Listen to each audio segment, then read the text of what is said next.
In one of my previous videos, I talked about the history of Walt Disney. However, I don't think he thought this would happen to his creation.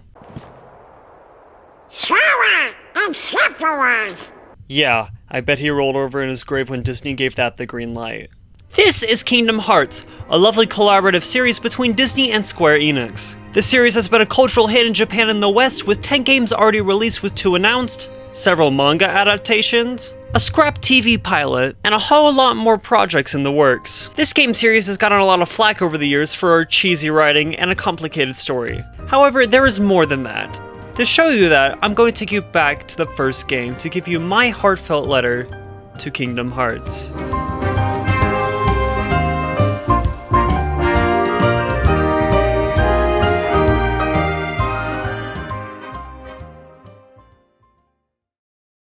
Before we talk about the game, we gotta talk about how the game was conceived.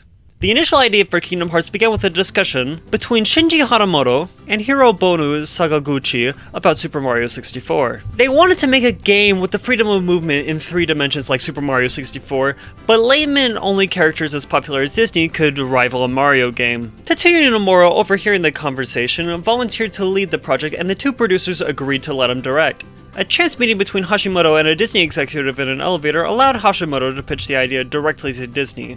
This was because Square and Disney had previously worked in the same building in Japan. Development began in February 2000 with Nomura as director and Hashimoto as producer. While Nomura had done previous work on the Final Fantasy series as a monster designer and graphic designer, he did not gain widespread recognition until he was the lead character designer for Final Fantasy VII. Kingdom Hearts marked his transition into a tutorial position, although he did work on the game's character designs. Scenarios were provided by Kazushige Nojima, who was a scenario writer for Square Enix from Final Fantasy VII until he left in 2003. Originally, the development focused on gameplay with a simple story to appeal with Disney's target age range. However, Sakaguchi did not agree with this. So he told Nomura that the game would be a failure if it did not aim for the same level as the Final Fantasy series in age range. And so Nomura began to develop the story further. Now the next question came up. Who or what was the protagonist going to be? Well, that's where Sora comes in. Sora was designed by Nomura as a protagonist for Kingdom Hearts. However, he was not originally slated to be as the protagonist, as Disney wanted Donald Duck to fill the role, while Square wanted Mickey Mouse originally. However, Disney rejected Square's idea, and Nomura decided that an original character would probably suit the project the best. Nomura designed Sora with concepts of Disney characters in mind, basing his outfit on Mickey Mouse's trademarked white-gloved red shorts and giant yellow shoes. Sora originally wielded a weapon resembling a chainsaw, however the weapon was not received well by Disney, which led to Nomura to redesign the weapon into a keyblade.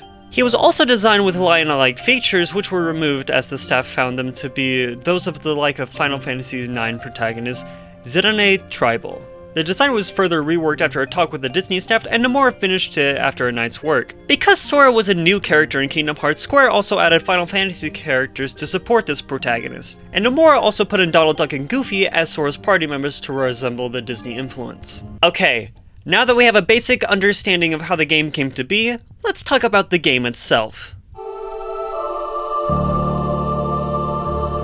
The game opens up with a tutorial where you're learning the controls, and you see several characters that will be important to the plot, such as Snow White, Sleeping Beauty, and Sora himself. After the tutorial ends, the game actually starts with Sora on his homeworld, the Destiny Islands. At this point in time, Sora and his 2 best friends, Riku and Kairi, are working together on a raft so they can travel the world and see what is out there. However, darkness starts to engulf the world, and creatures called the Heartless started to destroy the island. When this happens, Sora becomes able to summon a weapon that can destroy the Heartless, the Keyblade. Despite Sora's efforts, the islands get destroyed and the 3 get separated. Sora ends up in a place called Traverse Town, which is basically a place where everyone in the light goes after they get separated from their world.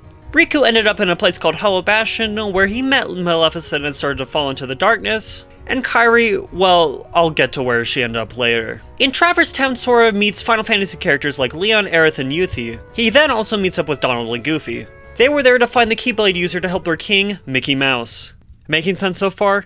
Good. Sora tells him that he's looking for his friends. They agree to help him and they all go on the Gummy Ship to visit Disney Worlds to help seal up the darkness. The movies that were represented in these game worlds were Alice in Wonderland, Hercules, Tarzan, Aladdin, Pinocchio, The Little Mermaid, The Nightmare Before Christmas, Peter Pan, and Winnie the Pooh. These worlds are not super integral to the plot. They help develop Sora as a character and they still have some great cutscenes and interaction with some classic Disney characters. After some time, Sora, Donald, and Goofy eventually arrive in Hollow Bastion. They then find Maleficent, defeat her, and eventually find Riku. Whenever they find Riku, however, he happened to get possessed by a guy by the name of Ansem. He keeps saying that he's going to open something called Kingdom Hearts by using hearts of 6 of the Disney princesses and Kairi. The princess? Kairi's a princess? Eventually it was learned that Kairi's heart was stuck in Sora all along, so he used the Keyblade to free Kairi's heart. He then turns into a Heartless and his fate was sealed. Until he found Kairi again, and the light helped him reform back into the person he was. Riku then transformed into the final form of Ansem and Sora defeat him and shut the door of Kingdom Hearts with the assistance of King Mickey. And that is where the game was concluded. That wasn't too bad. Sure, the game isn't as easy to follow as Mario jump on Bowser, go to another castle, he kill real Bowser, save Peach. But I think it was a very fleshed out story that helped Sora grow as a character and have some funny moments with 2 of my favorite Disney characters. However, this is only one aspect of the game that I love.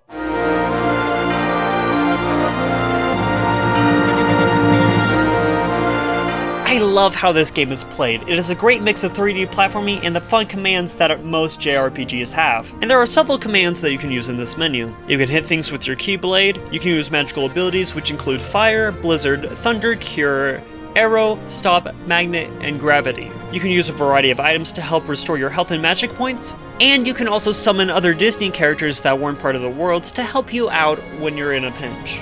As you level up, your health and magic powers increase and you gain tons of abilities that make the combat more advanced and fun. And that's mostly all you do to play, but it's so satisfying to pull off these combos. This is my favorite game of all time. The feelings and emotions that were in this game touched me at the right point in my life where it helped me become a more positive person in general.